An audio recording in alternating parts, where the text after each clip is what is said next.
Full time at Croke Park, Armagh 318, Galway 221. Galway win on penalties in the All-Ireland Senior Football Championship quarter-finals. One of the most bizarre, one of the most crazy, one of the most intense games of Gaelic games I have ever seen. I mean, this was absolutely mental.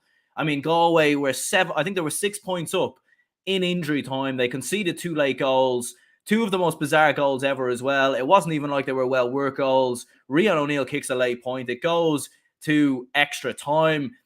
Galway leading for a majority of time in extra time. Armagh get a goal. Then Killy McDade follows down the other end, gets himself a goal. Just absolutely mental. And in the end, Galway go through on penalties. They win 4-1 on penalties. Missed penalties from Conor Turba and Stephen Campbell.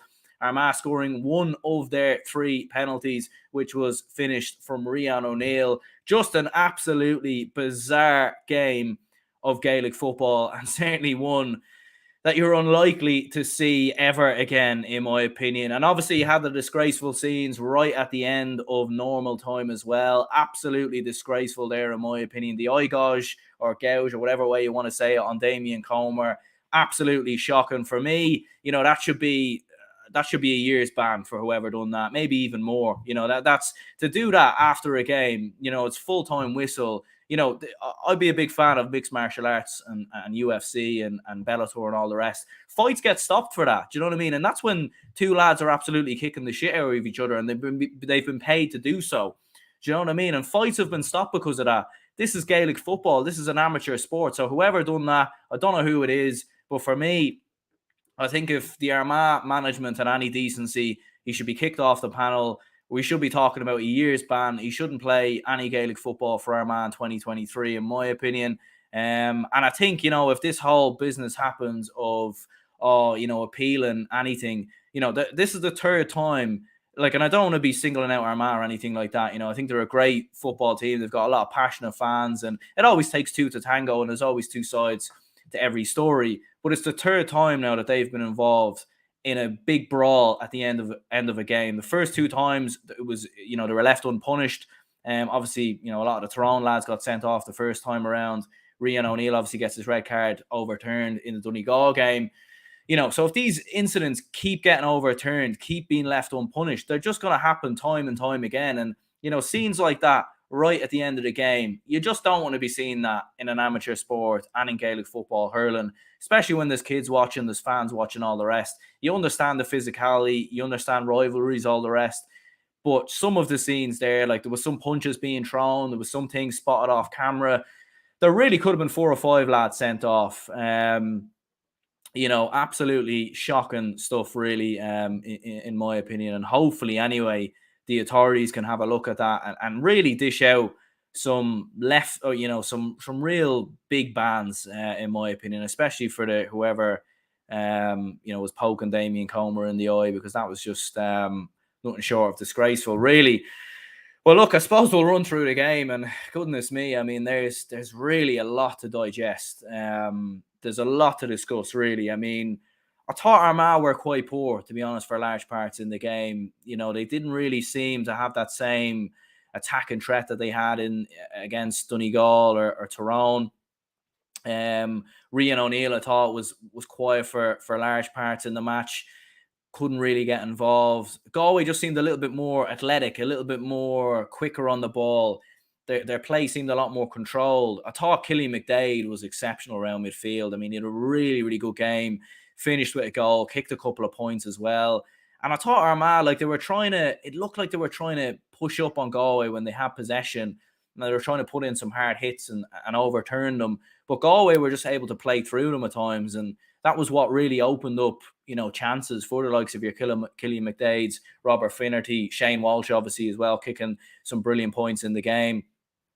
And Armagh struggled really to deal with Galway's attacking threat. You know, it was strange because Armagh were conceding the short kick out a lot of the times, but they were pushing up as well. Like, they didn't really seem to have much of a strategy there. And Ethan Rafferty had some great moments in the game and goal for Armagh, some not so great moments as well. You know, especially in the second half, a couple of kickouts went wrong. You know, even that goal, the second goal from Galway, Killian McDade's goal, it comes directly from an Ethan Rafferty kick out. And Armagh were 2 points in front at that time. All they needed to do was just take this thing out of the game a little bit. But yeah, Galway started the much better in the game. Obviously, Damien Comer kicks the opener score. Armagh hit 4 points without reply. Rian O'Neill, Stephen Campbell, Aidan Nugent all getting on the score sheet. And I remember Armagh were 7 points to 4 up. It feels like it was a few hours ago, to be honest. It feels like a completely different game. But Galway, once they started to find their rhythm, once they started to find their way into the game, they didn't panic. And that's what I liked about Galway. They didn't rush chances. They were calm in possession. They waited for the right openings. The likes of Shane Walsh, Matthew Tierney, I thought had a very, very good game as well. Paul Conroy was exceptional. And they were calm, in possession. Obviously, at halftime, it finishes 7 points apiece. There really wasn't too much in the game. And it was weird because, in the podcast leading up to the game and in the preview and all the rest, I was very much speaking about the fact that, Galway, they struggle to close out games. They really do. They allowed Roscommon to bring it back to a 3-point game. And Roscommon weren't really in the game at all, and it finished. Mayo were dreadful against Galway, but finished within a point of them. But going into the final sort of 10 minutes, I was impressed with Galway, to be fair, up until obviously the late goals, because those same signs didn't look like they were going to happen again. I thought Galway defensively were very good. They were keeping up that intensity. McDade was getting a few turnovers in and around the middle. Obviously, Greg McCabe gets sent off for Armagh, and you felt like this is it. This is game over. Even when I was preparing the live stream, I even had the thumbnail set for Galway stunning Armagh, because that was what they'd done up until that point. They were 6 points up going into injury time. It didn't look like Armagh were going to kick 2 or 3 points, let alone 2-1, which they scored, or 2-2, I think they got in total. It was just absolutely nuts. Unbelievable stuff. The first goal gets sent in. I think Conor Turba hits it against the post. It falls back out to Aidan Nugent, who ends up turning it in. And then the second goal, Gleeson has an absolute mare in goal, and Conor Turba's able to send it in. And even the third goal, none of the goals were well-worked goals or intricate football or what you'd normally associate with Armagh. It was just long balls that were floated in. I mean, Rian O'Neill was going for a point for that third goal, and Galway didn't deal with the bounce at all, and they had a lot of problems with that. Galway, actually, there was another stage where Armagh leveled. Armagh's final point of the game, which was from the substitute. Actually, it wasn't Jamar Hall; it was Mark Shields, I think, who came off the bench. Was it Keenan? There was so much to happen in this game. It's really, really hard to keep up with it all. But it was a little flick. But Galway just had a couple of issues there dealing with those long balls being floated in, and the ball was bouncing all over the place. It was just, it was like watching table tennis or pinball or something. It was just absolutely nuts. But look, you have to commend Galway, because, to be honest with you, watching extra time, even though Galway were by far the better side and it goes to penalties, I just had a feeling Armagh were going to win this one. I just thought it was one of them things where it was almost written for them to win this one, because they didn't play well. They weren't great. There was a lot of incidents off the ball. They obviously get a man sent off. I think one thing we're pointing out as well is I'm pretty sure both teams in extra time played with 15 players, or was it 14v14? Because they do have that rule now where the red cards get wiped before extra time, and they didn't mention that on TV. But that was a rule that is in Gaelic games. So I'm not sure if both sides finished with 14 men or 15 men. It was a little bit odd, to be honest, especially the fact they didn't mention it on TV. I thought they really would have mentioned that. But yeah, just absolutely nuts. Goes to penalties. I think I've mentioned before, I don't always agree with Pat Spillane, but I probably would agree with him. I don't think it's the time to be complaining about it, but I do think penalties shouldn't be the way you decide a game of Gaelic football. I think it should be either a replay. I would have been happy with a replay. It's another game. It's another game to discuss. It adds another dimension. There's more to discuss and more talking points, and it's something else to look forward to. Golden score would be ideal, really, but look, it goes to penalties. It is what it is. It's probably a conversation for another day, to be honest. If you win on penalties, fantastic. If you miss them, if you lose, not so good. And Galway, excellent. Very much keeping up with the theme of the game, with the fact that they were composed throughout the majority of the game and never panicked at all until obviously the final, couple of minutes were just moments of madness at the back where they seemed to not be able to deal with the long ball going in. But they were the better side for the majority of the game, I felt. But at the same time, a lot to work on because, again, it's the third game in a row where they're struggling to see games out. And to be honest with you, I'd fancy Derry to beat them in the All-Ireland semi-finals. I really, really would.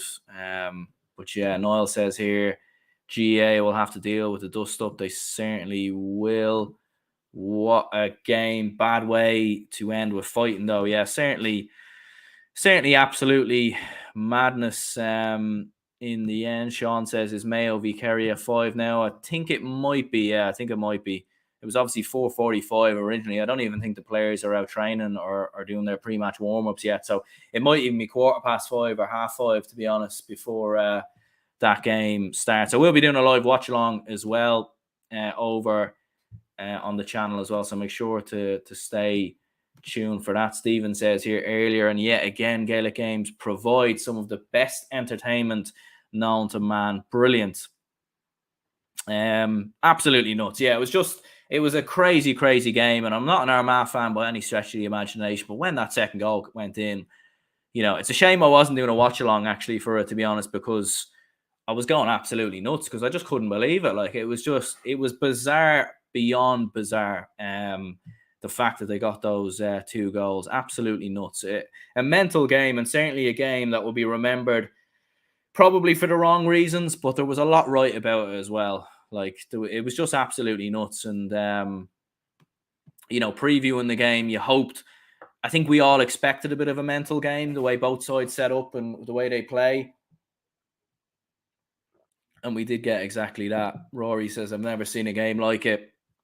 Myself neither. It was just absolutely nuts. But yeah, look, fair play to Galway. Obviously harsh on Armagh. I would have liked to see Armagh v Derry in the semi-finals. I just think, Armagh would bring more fans to Croke Park. It'd be a better spectacle. And I think, the rivalry between them two as well, All-Ireland semi-final, I just think it would have been a really, really good game. Whereas now, Galway probably aren't going to bring that many fans to Croke Park, to be honest, with the fact they're obviously in an All-Ireland semi-final in hurling as well. So, it's probably going to be 70-80% Derry fans at Croke Park.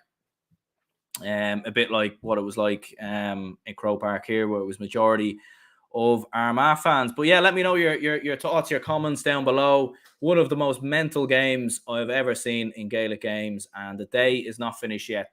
Kerry v Mayo is up next, and I tell you what, it has a lot to live up to after that, and we will be doing a watch along, which will be starting in about maybe 10 minutes time or so. Obviously, everything's been pushed back because of this game going to extra time and penalties and all the rest. So, yeah, do stay tuned for that. My name's Aaron.